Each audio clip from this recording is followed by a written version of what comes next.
Que ce qui se passe aujourd'hui, ezama kambo pasteur et kofo à Lobaka, bato a Kabila bavandi, banani bavandi, ba directeur à cabinet nyonso bavandi. C'est ce que Ekofa avait parlé. Ekofa yebisaka bino les Congo que vous voyez aujourd'hui. Ezana mukolo ba congolais ba kofongola misu. Ezana mukolo ba congolais ba kozala lisusu manipulable te. Ezana mukolo ko banda ko yana buzoba liboso ba congolais pe ba congolais bandimi yote. Ezana mukolo ba congolais ba kozala lobi buzoba ba congolais ba yebiso ke non tu parles de bêtises. Pasteur Ekofa yebisaka bino na centenaire. Où en sommes-nous aujourd'hui? Les lotos awapi. Et vous comprenez aujourd'hui que ce qui se passe dans le Congo, et là, comment quoi, c'est que ça et tout ce qui se passe aujourd'hui, et ça, makambo batu balobaka, pasteur Ekofa yebisaka bino ke kozalana mukolo ba congolais ba kofongola misu. Et zalana mukolo ba congolais ba kondima lisusu buzoba te. Voilà aujourd'hui là où nous sommes. Et il y a peut-être le gens, il y a un régime passé, oh ba fandi ba lobe, eh makambo ba yebisaka biso angoti. Makambo yo balobaka angoti. Bande ko na ngai, balandi na ngai o bozali kolanda biso partout. Na yebi vraiment que vous êtes nombreux. O bozali kolanda émission na bino bo aimer na émission, bo aimer émission, bo liker, bo partager, bo ala ebele vraiment. Mais le lenge tozana kati ya kosolo la na bino. Plusieurs forces africaines, il y a SADC, bazali ko constituer force moko pour combattre maintenant contre les EAC. Parce que guerre na minito yokozala entre SADC na EAC. Et sachez bien que na kati ya SADC ezana ba pays, ba grande puissance africaine ou bien ba première force armement et Afrique et belé bazana kati ya SADC. Parce que nous avons l'Égypte, nous avons l'Afrique du Sud, nous avons l'Algérie, nous avons donc l'Angola et consorts. Et même la République démocratique du Congo parmi les 10 premiers. Et tous les 10 premiers armées Afrique Nabiso, Ezafo, Nyonso Ezaba, armée, il y a SADC. Et maintenant, il y aura guerre. Il y a déjà guerre entre SADC et EAC. Vous avez vu le président congolais Babengi na réunion ya EAC à Boyaki. Ayebisaki bango bolamba bolia na royate. Parce que l'EAC bazali comment danger ezali ko guetter déjà na porte na bango. Parce que baniloti ki nyonso basangani basali bloc na bango. Vous avez suivi les fils de Museveni. Kaka lolenge na utiko yebisa bino bitumba ezali entre SADC na EAC. Pourquoi SADC, pourquoi EAC? Au moni lobby l'Angola. L'Angola bakei ko confirmer le journal samedi même na kati ya Assemblée nationale na bango pour na ko soutenir la République démocratique du Congo. Félicitations vraiment na bangolais o balakisi bolingo na bango vraiment envers la République démocratique du Congo. Parce que parlement angolais bauti ko pesa position na bango na makambo ezoleka à l'est de la République. Parce que l'Angola vient de confirmer que bakokota na République démocratique du Congo pona kobunda na faveur ya RDC. Ce qui au moni parlement angolais va déclarer bitumba officiellement en faveur ya RDC, bakoya ko soutenir armée ya Congo eza lipanangu bate. Au moni de l'autre côté Burundi à lobi biso to kokote la Congo. Au moni de l'autre côté Afrique du Sud à lobi biso to kokote la Congo. Sachez bien que bitumba ezo ya déjà mabé. Bitumba ezo ya déjà makasi. Lobby ba commando angolais ba yaki na Banzanko na Banzakongo. Bazalaki na mabela Banzakongo ba lobby bien que biso to uta na Banzakongo, il faut to koma d'abord na Banzakongo pona ko belela milimo ya bankoko na biso avant to kende ko soutenir bande ko na biso ba congolais. Ba kitaki na Banzakongo ba commando angolais ba beti mintu na bango na se ba beleli milimo ya bankoko ya Banzakongo. Balobi biso tozokota na Congo pona ko bundela la République démocratique du Congo. Wana ba commando angolais. De l'autre côté Burundi pe à lobby EAC nani Union européenne. Awa Rwanda zoboma na Congo. Bolobité. Awa Rwanda zo sala massacre na Congo. Parce que na Goma na minute oyo ba Rwandais ba komi tellement que peuple ya Goma ba boyi kolongwa. Balobi biso tokozala awa soki tokosila tosila awa ba Rwandais bakomi kokotela batusiko na bandako mais bino bozolinga boya bozoloba ke bozoya ko libérer Congo bozo libérer Congo mais Congo ngo siko bokoya ko libérer bandako bokoya ko libérer banzete to ko bokoya ko libérer basoso parce que peuple bazana kati ya Congo obino bozo soit disant que bozo ya ko libérer bangwana bozana kati ya ko boma peuple wana nde bozana kati ya ko boma nde omoni Angola na komona sikoyo makambo wana ezoleka na kati ya République démocratique du Congo Angola akangi motema te Angola alobi sikoyo ngana kei officiellement na kati ya République démocratique du Congo ko soutenir l'armée congolaise. Lobi déjà beaucoup de commandos na baza Congo oyo bauti vraiment bauti Luanda bauti bakanyonso bapusani déjà na baza Congo. Et je pense peut-être que non ba Rwanda bakozala po ça ba bakozwe l'avion wapi bakokita wapi parce que Kagame pensait au moni dia fait que bitumba ezala na est poto ye ba position ya mutu nyonso. Kagame boyeba ki biso nyonso ba congolais. Biso nyonso ba congolais. Boyebi très bien que Kagame nde mutu to bandaki koloba ke Kagame aza des mèches avec Lorenzo et Lorenzo mutu azali ko appuyer Kagame Lorenzo aza traître même nga mutu nazo loba na lobakango. Mais geste démonstration to moni ba commando Angolais basali lobby parce que Kagame yemoko mutu ayo salaki relation na bangwa nebeba era lobby na président Lorenzo ke aza crédible te a lobby ya koki kokende négociation na Luanda te parce que Lorenzo aza crédible te et le kwana swaki Lorenzo makasi Lorenzo a mitali a se peser a lobby nga devant Kagame naza crédible te c'est Kagame qui est crédible mais vous avez vu comment Lorenzo Siko, tant que président de la République, il y a Angola, Azalaki Nathan, il y a une décision, Sir, Makambo Ezole Kanakati, il y a Congote. Mais comme l'Assemblée nationale de l'Angola, bas une décision, Bameki Kola qui s'en a fait du monde que non, nous sommes les Bantous, parce que guerre entre les Bantous, na Banilotique. Sauf un seul pays nilotique, Oyo, Bazo Koka Kokota, Oyo Balobi Bakokota Maramwana Teza Éthiopie. Et vous avez vu même les Somalis qui sont les nilotiques, comment va s'engager na Bitumba. Comment va s'engager na Bitumba na Rwanda. Au moni même ba boutique ya ba Rwandais na Somalie. Tant que Somalie, aux hommes en place na Zolo Bake Bitumba Oyo kozala pasi pour Rwanda, Uganda, Kenya na Soudan du Sud. Et kokome la bango passe parce que ba pays mususu nilotique ba c'est ba boyi kokota na bango biloko wana. Somalie aboyi kokota biloko à Rwanda. Éthiopie aboyi kokota biloko à Rwanda. Et ça déjà force de moins. Mais tant que de l'autre côté, il y a des pays maintenant, il y a le pays pays Bantou. Oyo bazali kwadere sikoyo na bitumba ngo bango moko. Et ça risque il y a que bitumba oyo est créé guerre mondiale. Ça risque. Parce que de l'autre côté, Bitumba est entre BRICS na OTAN. Entre BRICS na OTAN. Et si vous avez na OTAN, les États-Unis se retirent. Na katia OTAN déjà. Alors, il faut financer les sous OTAN. Parce que si vous ne le savez pas, na katia OTAN, les États-Unis a financé à 60%. Na katia OTAN.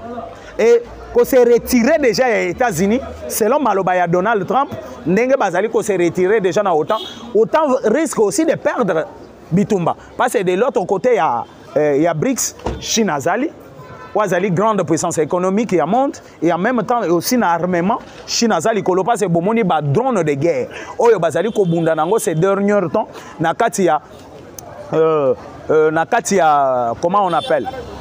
Nakati ya monde mobimba ba drone ya makasi oyo bazana kati ya kobunda nango eza ba drone ya Chine parce que bomona expérience Chine asala ya kozwa eloko apema kotinda na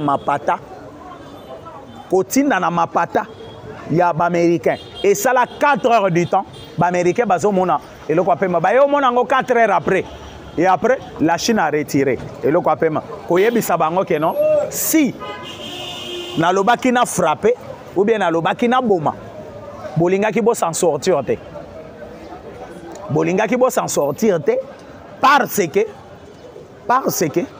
na che eloko apema na mapata na bino bomeki komona ngote pendant 4 heures de temps donc soki na linga na frappé na lingaki vraiment na bombarder États-Unis mobimba et bande konanga lolenge tozana ko solola na bino il y a déjà 3 pays oyo ba s'annoncer officiellement pour na kobunda na compte ya République démocratique du Congo. Nous avons l'Angola, nous avons l'Afrique du Sud, nous avons le Burundi.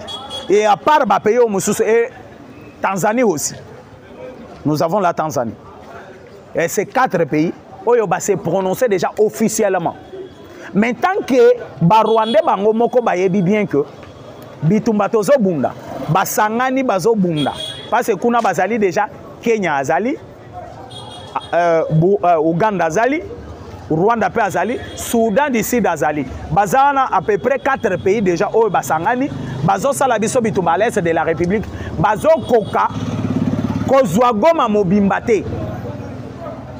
Maintenant que na Goma na yebisa kibino, bakoti ici autant comment on appelle? Autant de militaires, oyo bango bakoti ici déjà na Goma, okoyoka 10 000 bakotaki. Oh, 11 000 bakotaki, 5 000 bakotaki, bango nyonso na kati ya Goma.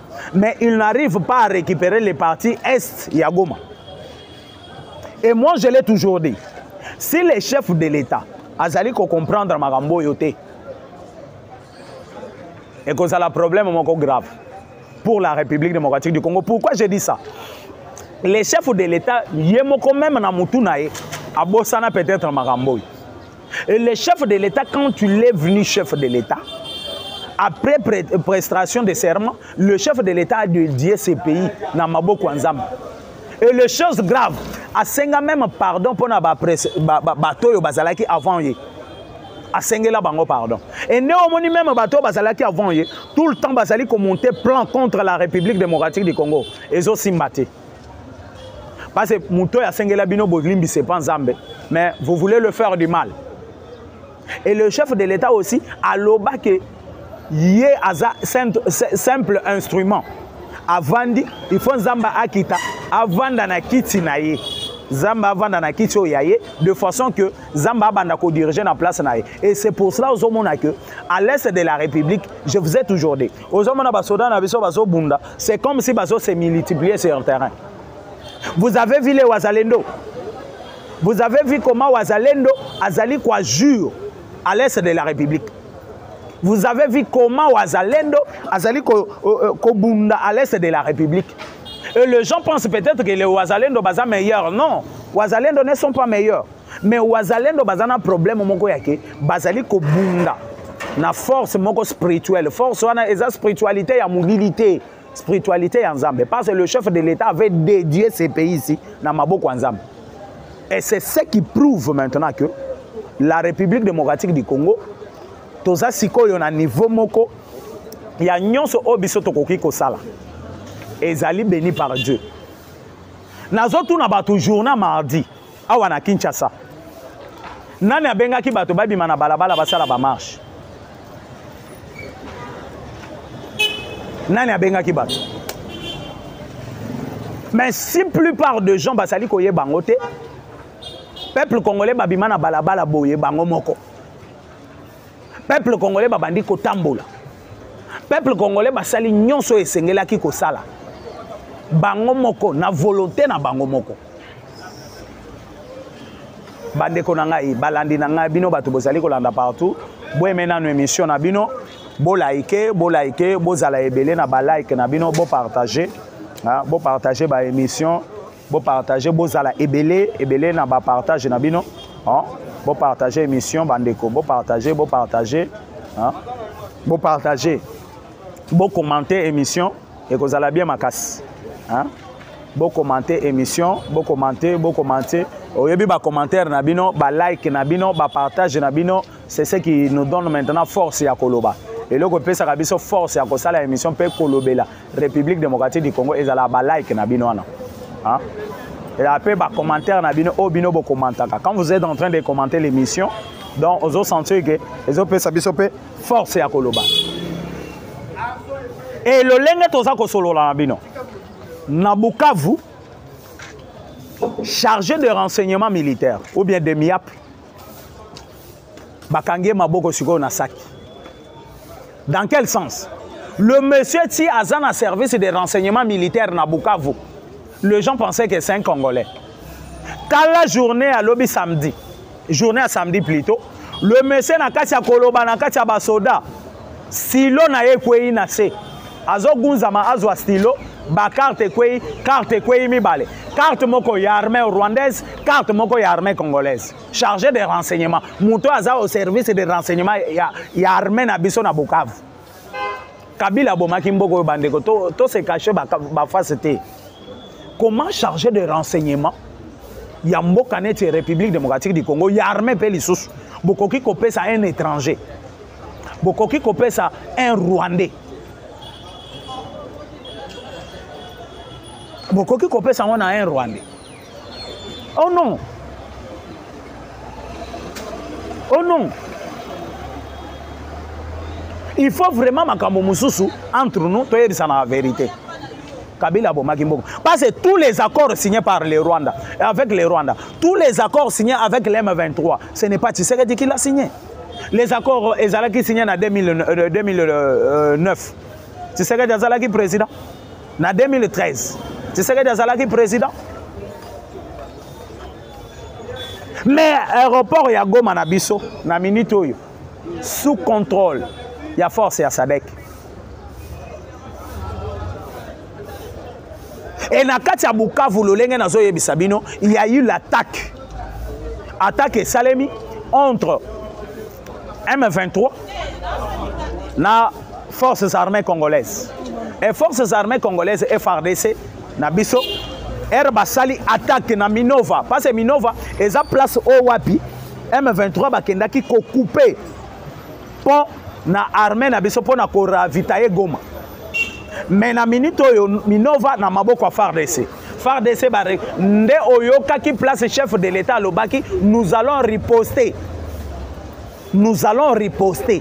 riposte oyo chef de l'état lobaki c'est ce qui se passe maintenant riposte oyo parce que les Congolais pensaient peut-être que le chef de l'état va dire que non toko bundana Rwanda non le chef de l'état ne peut pas dire ça toko bundana Rwanda alobaki nous allons riposter riposte na sikoyo nde yango yo toza komona na bino tomoni ke babandi journée ya samedi ba récupérer Minova ba récupérer ba village mususu après Minova donc armée na biso eza ko se diriger vers Sake donc une fois tozo retirer Sake toko sala sikoyo de façon que to bloquer to couper route na ba ennemi ya République démocratique du Congo to couper route na batoyo babandaki ko penser que renfort et komata lisusu na Goma te parce que bango ba récupérer ki Minova avant bakota Goma de façon que Minova soki eza na maboko na bango moyen renfort et kota na Goma et kozala te et si quoi Minova nous avons récupéré Minova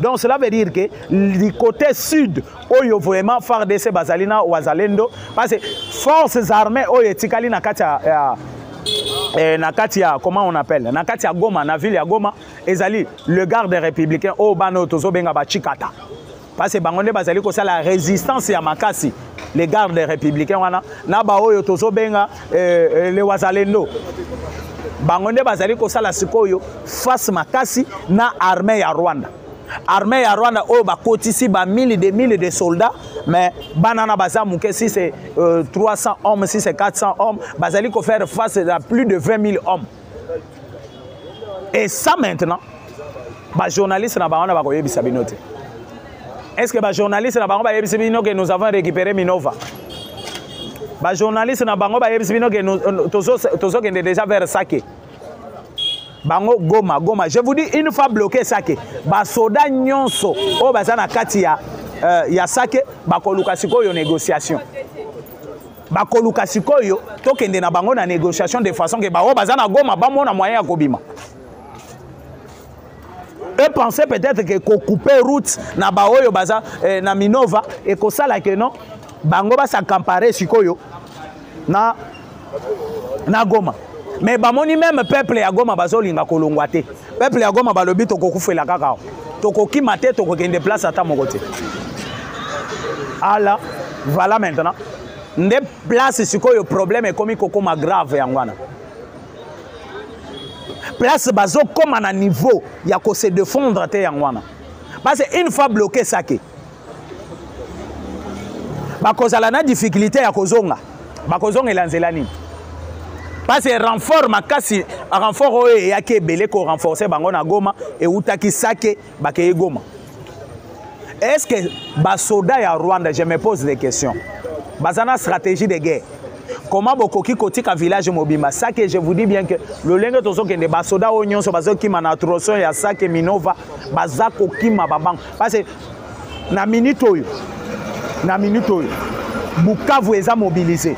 Bana Bukavu nyonso bazali kolo. Bana Sud Kivu nyonso. Parce que Olandi fils de Museveni, oyo azali kolo bakeno. Tozo ya sikoyo na Congo pona ko récupérer ba mabele na biso kosala boyo tozo ya ko non, tout ça je vous dis c'est des bêtises. Il fallait ayebi sabino que tozalaka déjà na Congo parce que armée oyo bakoti na Goma. Na lobi bien que ba soda ya Kenya bazali, ba soda ya Rwanda bazali, basoda ya Uganda bazali et Soudan aussi bazali. Soudanais bazali. Tellement que ba mesana ko manipuler biso na ba réseaux sociaux. Félicitations vraiment na ministre ya communication, na président c'est ça. Oyo ba kangi d'abord Twitter, ba kangi d'abord nini TikTok, bisika o wapi bango bazali ko trafiquer mingi. Et comme il y a TikTok, bazui bibembe moko ya basoda bakufa soki wapi bacheli bino o talandenge bazo boma basoda na biso na est. Talandenge bazo boma basoda na biso nyonso na est. Wana sikoyo eza kosala campagne na faveur ya Rwanda et pas bato ba TikToker bazo salana. Bazo sala campagne ya Rwanda pour décourager basoda na biso bazana Kinshasa, bamona moyen ya ko rejoindre Goma te pour décourager basoda o bazana Kananga, ba o bazana Lubumbashi, ba o bazana Bandundu, pour soki ba yebisi bango bokende est baloba babanda kokima tomona ka pe basoda bakimaka bakimi parce que bakomona ke o tala basoda baza kuna bazo futa bango te d'ailleurs maya komeleza pasi biloko kolia ezate bazo kolia kisabino basoda bazozwa biloko kolia na maboko bachele mwa bula fufu bachele mwa nini oh non tala basoda ndenge bazolia bandeko de bêtises eza ba bêtises. Je vous dis bien que ça va bêtise. Malgré tout cela, je vous dis, armée na biso baza au four au moulin. Malgré nyonso bazo salana, armée na biso baza au four au moulin. Armée na biso bazali ko prouver na face du monde que non, baza capable ya ko défendre mboka na bango. FARDC baza capable ya ko défendre mboka na bango. Et tout Congolais na minute au discours tokoki ko zala nango ezake, Congolais faut tozala uni. Vous avez suivi le monsieur ici, oya salela kibino discours ya koyebi sabino ke non, tozali ko bunda de façon que nini ezalate. Division ezalate entre nous les Congolais. Ba Congolais tozala divisé te. Ba Congolais tozala bomoko. Ba Congolais tolo bakalangage moko pona mboka na biso. Ba Congolais tolo balangage moko. Ba Congolais nini ekoki kosala ke tozala divisé. Nini ekoki kosala ke ennemi akota na mabele na biso, abanda kodonda na mabele na biso. Si nous sommes divisés. Si nous sommes divisés. Ce qui toza divisé, cela veut dire que tokozala na problème sérieux à résoudre problème na biso. Au moni lelo Afrique ezana oyebi pasteur ekofo aloba boye. Pasteur ekofo era azali côté ya lobi, sachez bien que Congo basi baloba déjà eza Afrique ezana forme ya revolver gâchette nango ezana République démocratique du Congo. Lolenge gâchette ezana République démocratique du Congo. Sachez bien que jour gâchette on ekobeta, c'est le développement maintenant de l'Afrique. Bato yo siko ba impérialiste oyo bazali ko utiliser ba pays nilotique de façon que l'Afrique ait se développer. L'Afrique tozala kaka lolenge tozala kiwana. Et Bandekonanga, je sais très bien que Tozo Kende vraiment nasuka ya émission, Tozo Kende nasuka ya émission, ce qui bolandi bien, je pense très bien que la République démocratique du Congo, mon pays, mboka na ngai, mboka na yo, mboka na biso, o biso nyonso na yo na ngai, tozali ko bundela mboko yo. Il faut wazalendo azala au front, wazalendo abanda ko bundela mboka, mais biso pe il faut to bunda pe na façon na biso. Biso peuple, il faut tozala à mesure. Il y a qu'à défendre l'intérêt de biso. Ne pensez pas que Tshisekedi va rester éternellement président de la République. Et qu'on faloba qui déjà sachez bien que Mabelo bozali ko pesa na ba Rwandais. Un jour, banana biso bako récupérer. Sachez bien que piège bazali ko sala na kati ya République démocratique du Congo.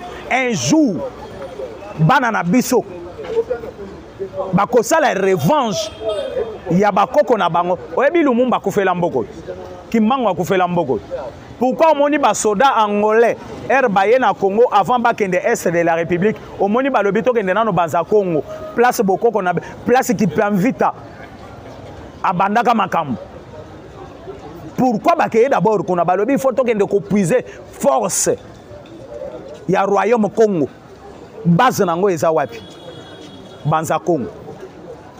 Est-ce que vous pouvez nous expliquer ce qui signifie les Banza Congo? Tout le monde a besoin de Congo, va expliquer biso Banza Congo, Banza Congo. Qu'est-ce que cela veut dire? Ezo la kisanini. Donc cela veut dire que les Congo, histoire. Nous sommes un pays béni. Nous sommes un pays béni. Ba pays na nyonso bazo ya Tshisekedi abengi bangote Angola. Alobi azo tinda basoda tina abiye fa kota tina Kigali. Na capitale ya Rwanda. Afrique du Sud alobi fa kota ti na capitale ya Rwanda. Burundi alobi yekutu akoyoka ta muntute. Akoyoka ta muntute. Tanzania alobi ifo na panza Rwanda. Siko Rwanda yo siko nani akokote la yo. Benga France aya akota.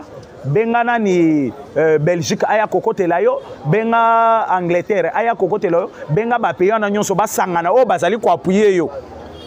Mais oyo récupérer Goma. Ozu parti nord à Goma. Mais ozo koka kokita na sud à Goma te ponani. Sud ya Goma ozo koka kokota te ponani. Il fallait okota na sud ya Goma kasi. Maintenant ba soda baza na sud ya Goma ba muke. Mais okoka te. Mais tant que Rwanda zokoti sa 10 000 bakoti, 5 000 bakoti, 6 000 bakoti, 10 000 bakoti lelo. Baza on a déjà soki 30 000 hommes. Mais 30 000 hommes en baza des gens, bazokoka pour récupérer Goma Mobimbate. Et ça makambo ya nzambe sikoyo. Il y a maintenant bitumba entre ténèbres et lumière. Bazobunda. Parce que la République démocratique du Congo, avant et comme la République démocratique du Congo, le lenge tozolo banabino, le chef de l'État jour a commis chef de l'État, azwaka mboko ya de diango na maboko nzambe. Même yemoko za na kati ya kobosa nake, na zwa mboko na pesa na maboko nzambe.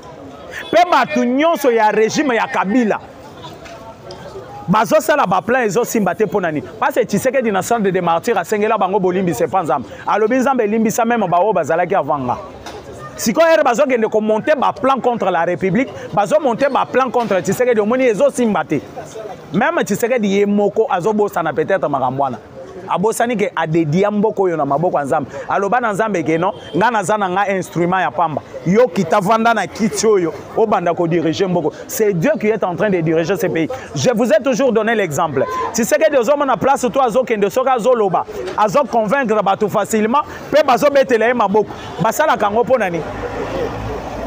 Pourquoi tu sais que des soka zoloba omoni mindele tout bazo bouger mitou. Pourquoi tu sais que des soka zoloba mindele tout bazo beta maboko.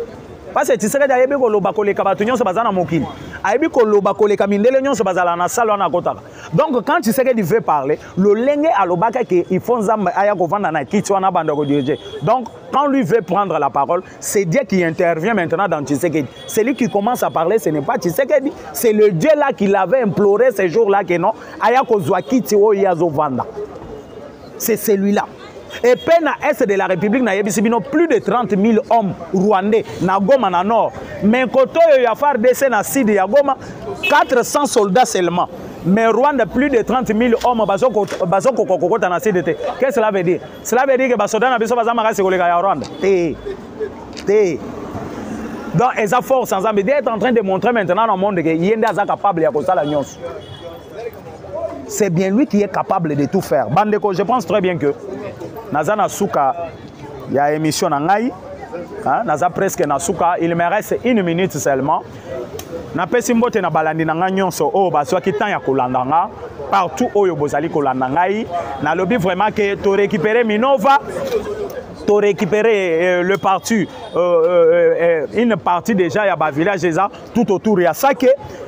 Donc peut-être ce matin ici basoda na biso bakozala na kati ya Sake to récupérer tozali ko matamalembe malembe tozali sikoyo ko entourer Goma et basoldat le parlement angolais bandimi ko soutenir RDC na bitumba les Sud-Africains, Bango Balobi officiellement, l'Angola officiellement, Burundi officiellement, ba pays est belé, il y a Afrique, Bandimi déjà, l'Égypte, Bango Balobi déjà bas après pour nakoya ko soutenir FARDC na Bitumba.